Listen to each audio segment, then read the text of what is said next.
Classification of fungi, कवकों का वर्गीकरण।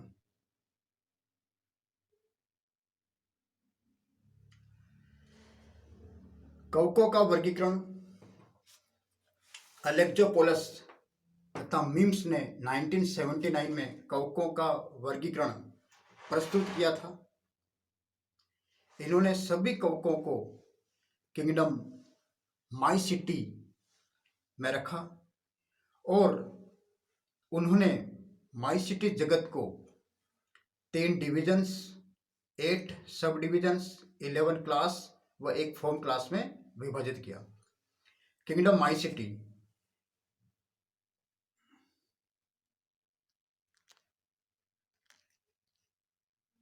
इस जगत में सम्मिलित जीव क्लोरोफिल रहित होते हैं, एक क्लोरोफिलस होते हैं।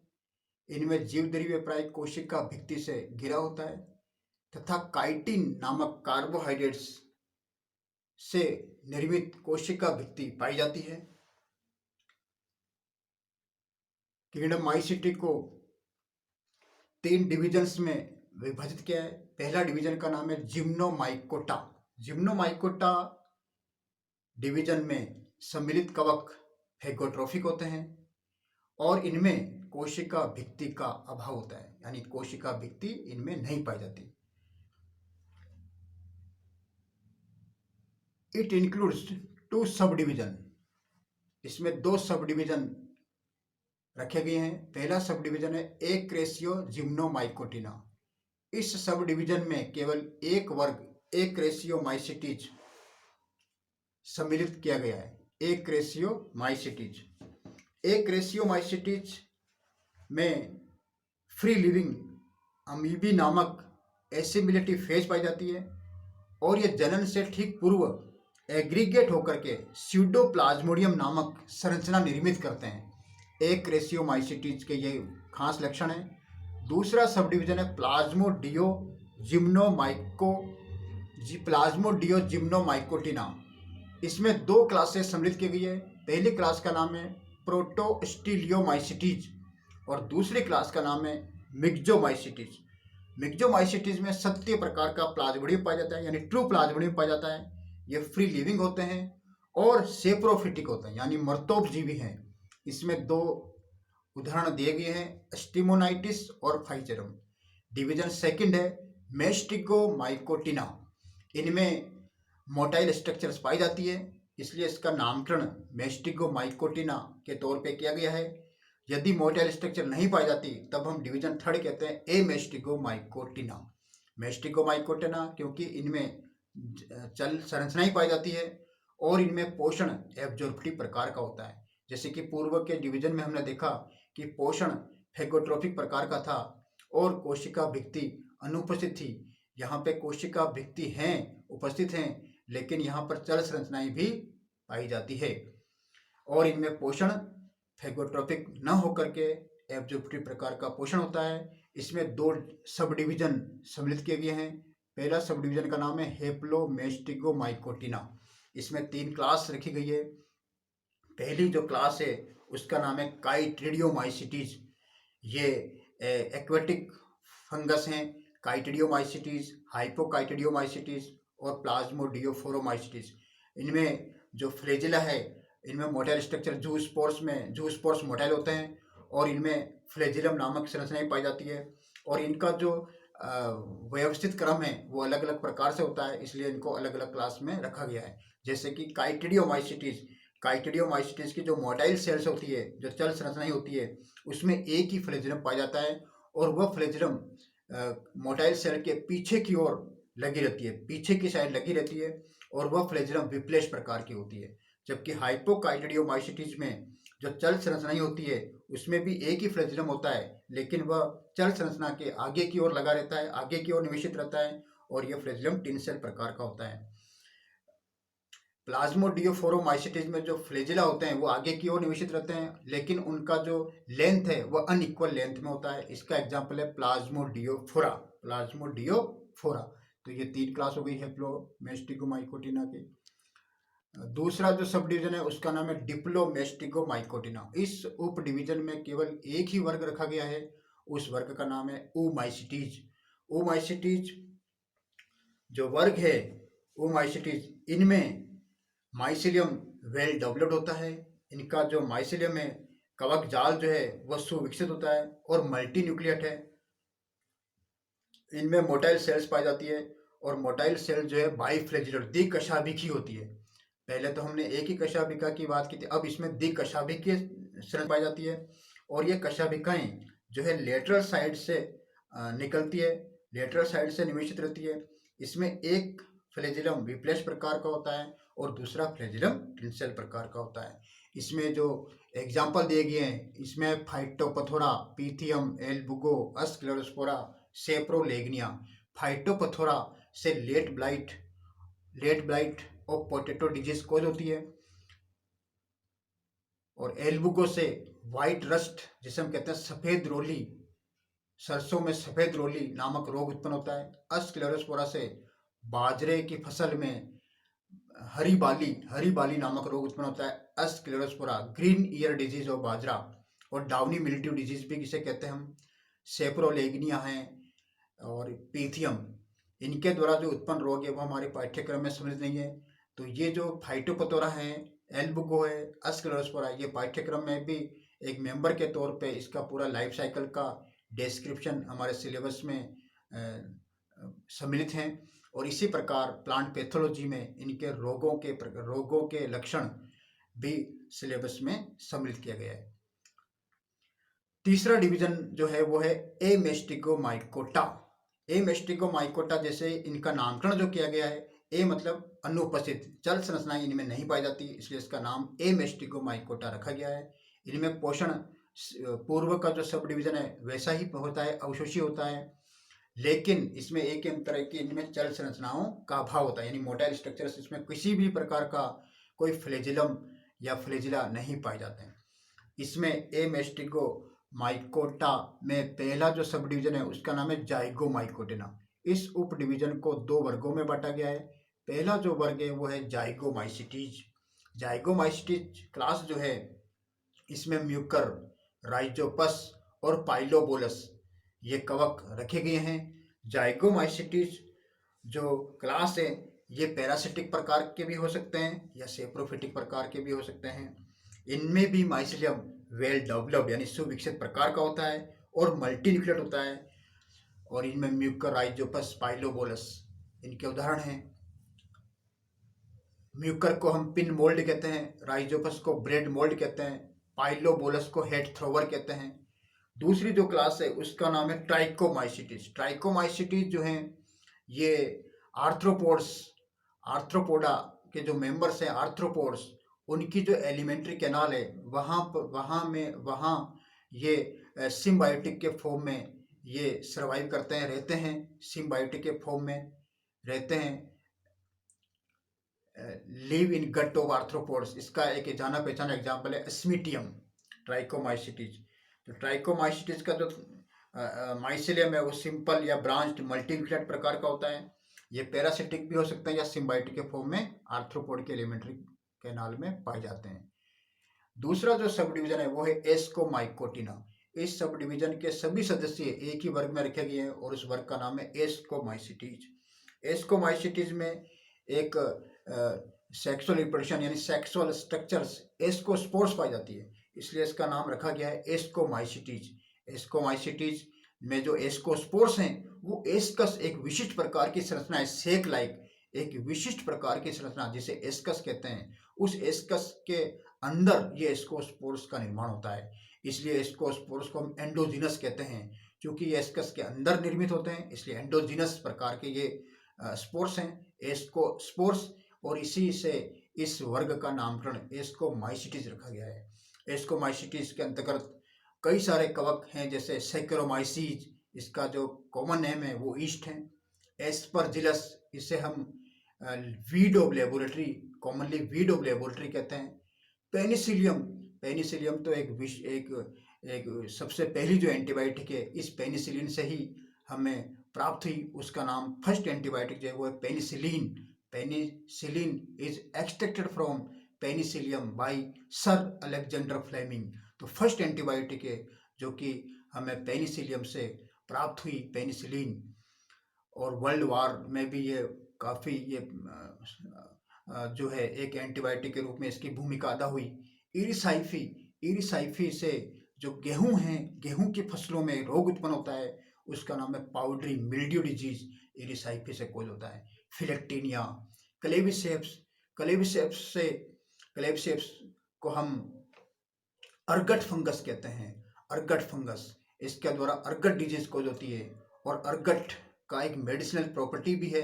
अर्गट से हमें LSD, लाइसर्जिक एसिड डाइथाइलेमाइड नामक एक मेडिसिन ऑप्टन होती है, जो कि डिलीवरी या पार्चुरेशन में बहु भूमिका अदा करती है। तो क्लेविसेप्स से जो अर्गट फंगस है वो एक मेडिसिनल प्रॉपर्टी है, और उसको हम हेल्यूसिनेशन में भी, हेल्यूसिनोजेनिक में भी इसका उपयोग किया जाता है। कीटोमियम, ये भी इसी का ही उदाहरण है। कीटोमियम, पेजाइजा, मोरचेला जिसे गुच्छी कहते हैं, ये भी एस्कोमाइसिटिस का उदाहरण है। इसी के साथ एक फंगस और है जो कि बहुत ही जेनेटिक्स में उसको यूज में लिया जाता है, और उससे हम कहते हैं ड्रोसोफिला ऑफ प्लांट किंगडम, और पिंक मोल्ड कहते हैं उसे, उसका नाम है न्यूरोस्पोरा भी एस्कोमाइसिटिस का एग्जाम्पल है। तो एस्कोमाइसिटिस के बाद जो क्लास आती है उसका नाम है बेसिडियोमाइकोटिना। इस उप डिवीजन के भी सभी सदस्य एक ही वर्ग में रखे गए हैं, और वह एक वर्ग है बेसिडियोमाइसिटिस।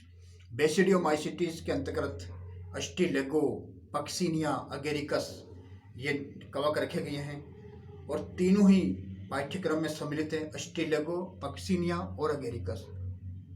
इनमें जो दो कवक हैं अस्टिलेगो, पहले के जो दो कवक है अस्टिलेगो और पक्सिनिया, इनके द्वारा फसलों में गेहूं की फसलों में भयंकर रोग उत्पन्न होता है। जबकि तीसरा जो कवक है अगेरिकस, ये एक एडिबल फंगस है, जिसे हम यूज करते हैं, खाने में यूज करते हैं। इसे हम खाने योग्य फंगस कहते हैं। इसका नाम है मशरूम, इसे हम एडिबल मशरूम कहते हैं। अगेरिकस, इसे गिल फंगस भी कहते हैं। और जो इसमें अन्य जो नाम है अस्टिलेगो और पक्सिनिया। अस्टिलेगो के द्वारा जो रोग उत्पन्न होता है उसे हम कहते हैं स्मट डिजीज कहते हैं। पक्सिनिया के द्वारा जो रोग उत्पन्न होता है गेहूं की फसलों में, उसे हम रस्ट डिजीज कहते हैं। ब्लैक रस्ट डिजीज जो कोज होती है गेहूं के फसलों में, वह पक्सिनिया के द्वारा कोज होती है। स्मट जो डिजीज कोज होती है वह अस्टिलेगो के द्वारा उत्पन्न होता है। तो अस्टिलेगो और पक्सिनिया ये प्लांट पैथोलॉजी में भी पाठ्यक्रम में सम्मिलित हैं। ये दोनों ही कवक जो है बेसिडियोमाइसिटिस के उदाहरण हैं। बेसिडियोमाइसिटिस का नामकरण एक बेसिडियम स्ट्रक्चर्स इसमें उत्पन्न होती है, और बेसिडियम के ठीक ऊपरी भाग पर बेसिडियोस्पोर्स उत्पन्न होते हैं। इस प्रकार बेसिडियम के ऊपरी भाग पर जो बेसिडियोस्पोर्स उत्पन्न होते हैं, इसीलिए इसका नाम जो है बेसिडियोमाइसिटिस रखा गया है। लेकिन एस्कोस्पोर्स के विपरीत बेसिडियोस्पोर्स बेसिडियम के ऊपर की ओर, बाहर की ओर उत्पन्न होते हैं, इसलिए इनका जो निर्माण है, ओरिजिन जो है वो एक्सोजीनस होता है, न कि एंडोजीनस। जैसे कि एस्कोस्पोर्स एस्कस के अंदर उत्पन्न होते हैं, लेकिन यहाँ पर जो बेसिडियोस्पोर्स हैं वो बेसिडियम नामक स्ट्रक्चर्स के बाहर ऊपर की ओर उत्पन्न होते हैं, इसलिए इनका जो निर्माण के आधार पर ये एक्सोजीनस प्रकार के होते हैं। और इसमें दो कवक आ गए अस्टिलेगो और पक्सिनिया। तो इनके द्वारा जो अलग अलग रोग होते हैं मैं आपको बता देता हूँ। इसमें पक्सिनिया को हम रस्ट फंजाई कहते हैं, और इसके द्वारा जो उत्पन्न रोग है उसे रस्ट डिजीज कहते हैं। इसमें जो है पक्सिनिया ग्रेमिनिस से ब्लैक रस्ट डिजीज कॉज होती है। पक्सिनिया स्ट्रीफॉर्मिस से येलो रस्ट डिजीज कॉज होता है। पक्सिनिया रिकॉन्डिटा से ब्राउन रस्ट डिजीज कॉज होती है। तो पक्सिनिया ग्रेमिनिस ट्रिटिसाई, इसके द्वारा गेहूं में रोग उत्पन्न होता है। पक्सिनिया ग्रेमिनिस इसकी वैरायटी है सिकेलिस, इससे राई में ये डिजीज कॉज होती है। पक्सिनिया ग्रेमिनिस एविनी ये जई में रस्ट डिजीज कॉज करता है। पक्सिनिया ग्रेमिनिस फ्लीप्रेटेंसेंस, ये फेस्टुका में रोग उत्पन्न करता है। पक्सिनिया ग्रेमिनिस एग्रोस्टिस, ये एग्रोस्टिस में रोग उत्पन्न करता है। पक्सिनिया ग्रेमिनिस पोई, ये पोवा में रोग उत्पन्न करता है।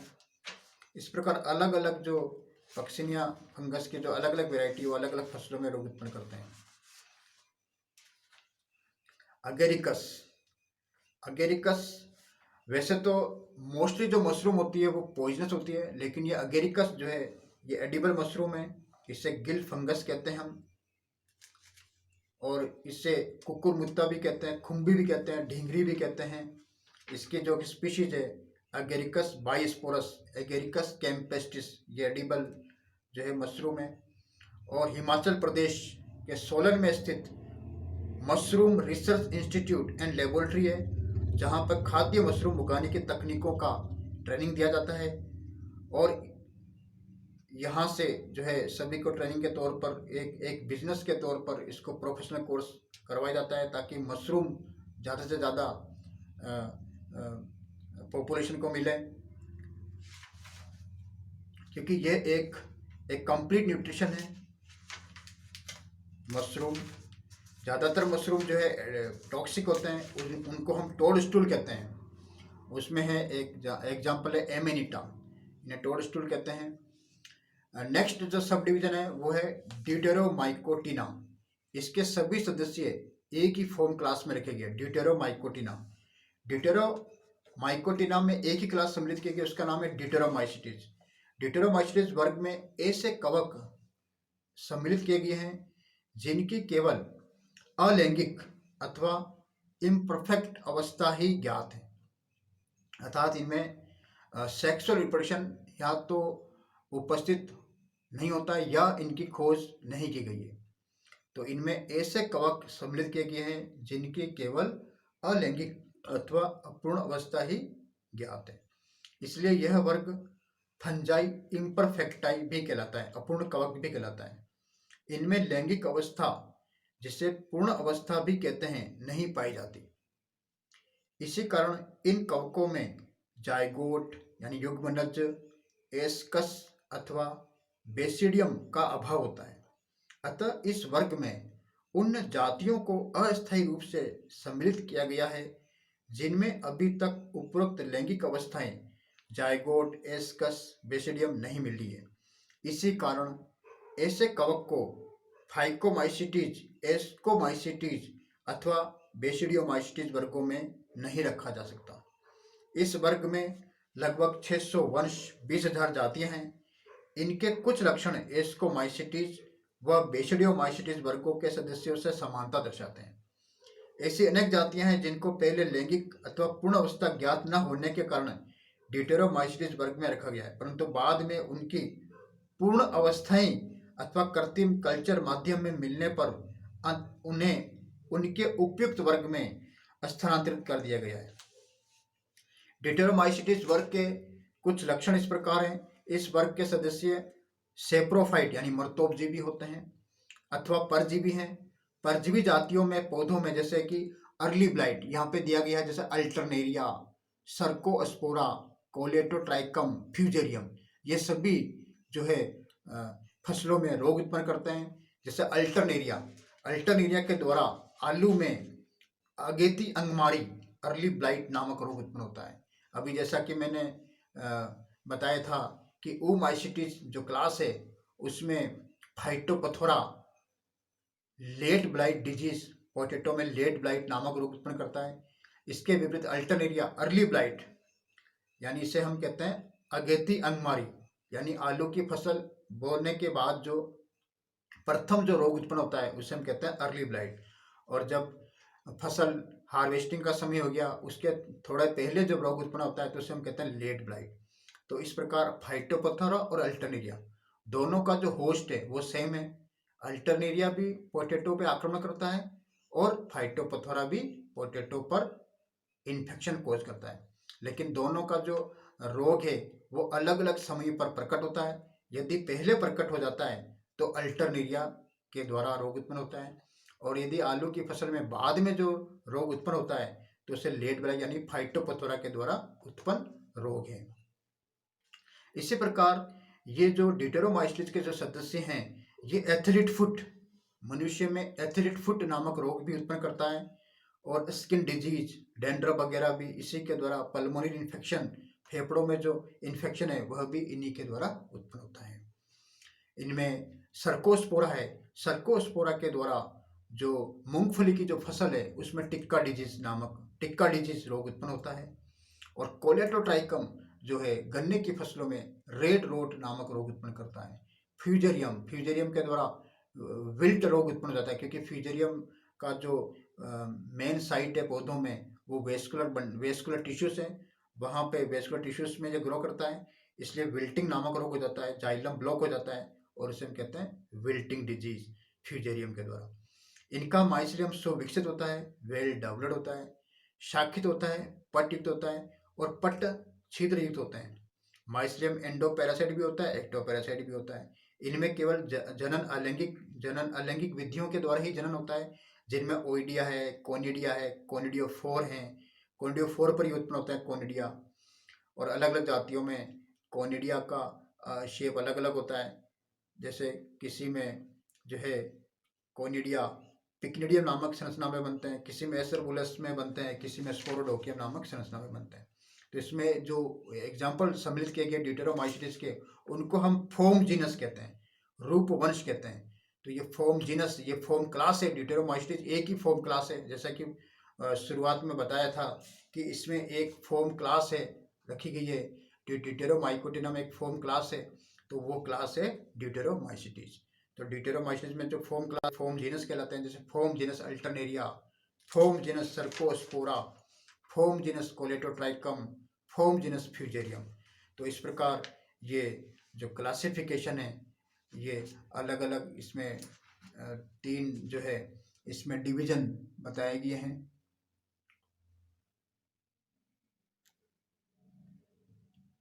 किंगडम माइसिटी में 3 डिवीजन थे और 8 सब डिवीजन है, और 11 क्लास है जिसमें एक फॉर्म क्लास थी। तो यहाँ पर जो ड्यूटेरोमाइसीट्स का देखा, इसी तरह से यदि हम बेसिडियोमाइसीट्स का अगर सामान्य लक्षण देखें, तो बेसिडियोमाइसीट्स जो क्लास हैं, बेसिडियोमाइकोटिना में जो क्लास सम्मिलित की गई बेसिडियोमाइसीट्स, उसमें पक्सिनिया, अस्टिलेगो अगेरिकस रखे गए हैं। और ये जो बेसिडियोमाइसीट्स है, जैसे देखिए बेसिडियोमाइसीट्स, ये जाइगोमाइसीट्स, ये एस्कोमाइसीट्स, ये रहा बेसिडियोमाइसीट्स। बेसिडियोमाइसीट्स में पोलीपोरस भी इसमें आता है, सेप्रोफिटिक है, और mushroom, puff ball, bird nest fungi, ये सभी इसमें सम्मिलित किए गए हैं।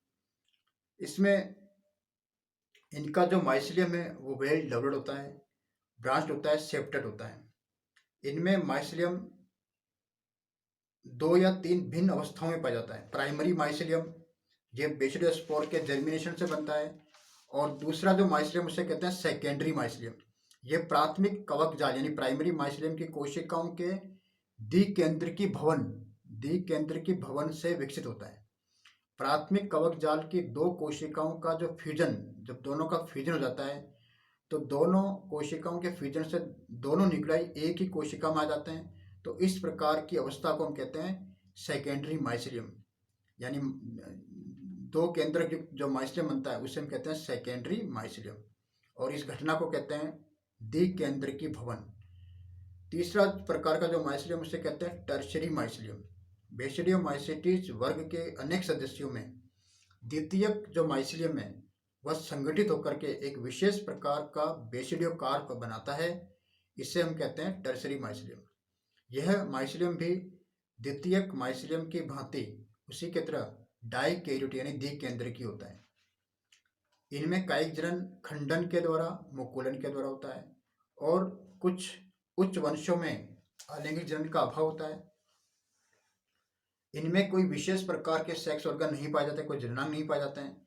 केवल जो है लैंगिक जनन में 2 भिन्न प्रभेदों के केंद्रकों का फ्यूजन होता है, जिन्हें हम प्लस या माइनस चिन्ह से दर्शाते हैं। लैंगिक जनन में द्विकेंद्रकी कोशिका का निर्माण स्पर्मेटिजेशन, सोमेटोगेमी या क्लेम कनेक्शंस द्वारा होता है।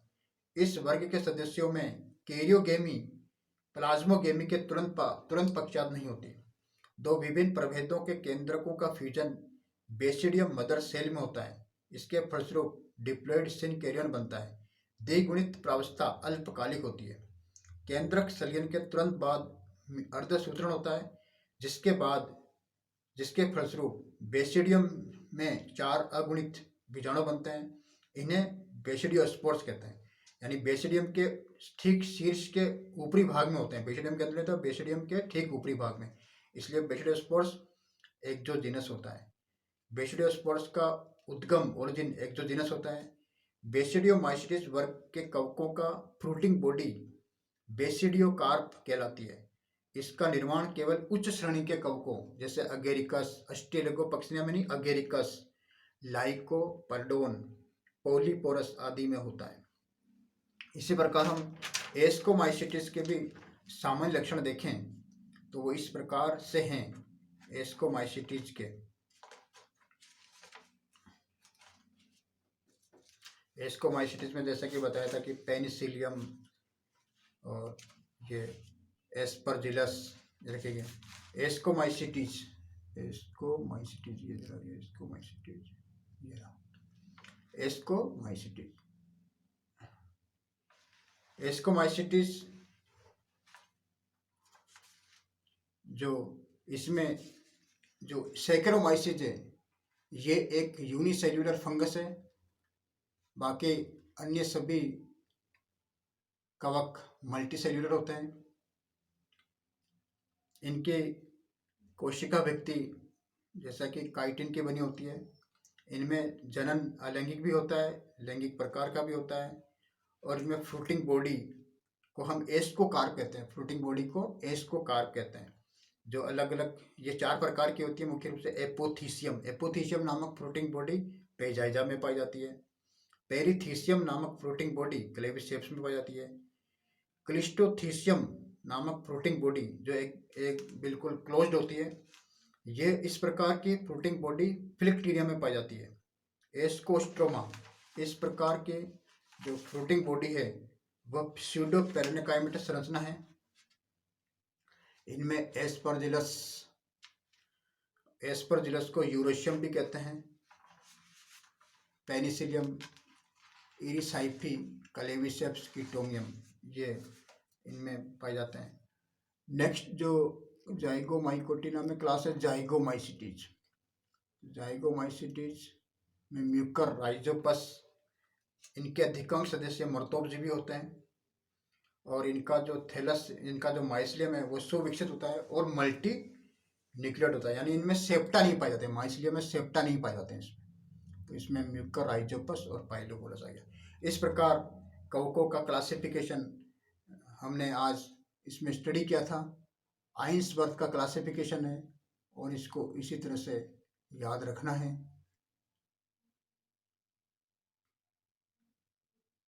सभी कवकों को जैसे कि किंगडम माइसिटी में रखा गया है, एक क्लोरोफिलस होता है।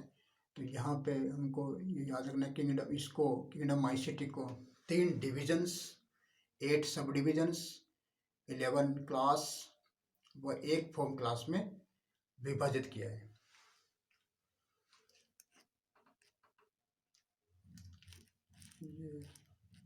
ये रेफरेंस है जहाँ से जिस पुस्तक से ये रेफरेंस के तौर पे यूज किया गया है वह Singh Pandey Jain, a textbook of botany, fungi, microbiology and plant pathology, रस्ता की पब्लिकेशन, मेरठ। Thank you.